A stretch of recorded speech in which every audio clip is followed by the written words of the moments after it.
education is historically a German education movement that started in 1919 after World War I. And there was a worker who owned a cigarette factory, of all things, named Emil Mult, who owned the Waldorf cigarette factory. And he had all these children who had no teachers and their parents were absent from the war. And he decided to create an education system where war was not an option anymore. So he went to his mentor, this gentleman named Rudolf Steiner, and asked him if he would put together a philosophy of a school that would work for that particular setting. And there was a very short amount of training, and the people were pulled together, the right people for the right job. And then almost overnight, a school emerged in downtown Stuttgart, where these children went to school. So Germany had been the highest point of education. Everything that anyone had ever wanted to do, the Germans had done.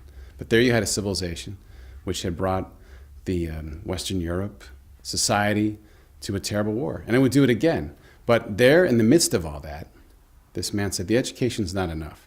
He needs something else to happen. It spread to Switzerland. It went to Holland. It went to England. And it came to the United States. And now it's all over the world. Well, if you can imagine taking a grammar sentence, and you learn your object, your subject, your present participle, all these kind of different things. And it seems rather dry and boring. The sentence, if you break it down, there's a beauty in the sense of breaking it down, but the warmth makes each word come alive so that you're reading not just a word, but a picture, an image that thereby translates to your imagination and wakes you up. We start teaching literacy from pre-K. It's going on. There's this broad world of oral vocabulary being given to the children. The children hear the same story every day for a week.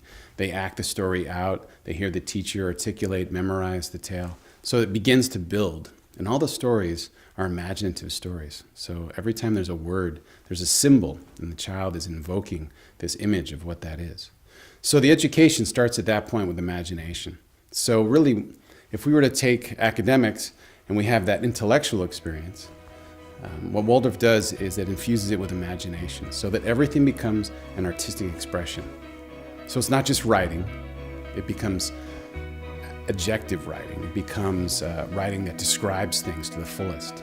Kids go into language in the sense of memorizing, doing it, living it, feeling it, all sorts of different kind of ways. But it's an education of the imagination.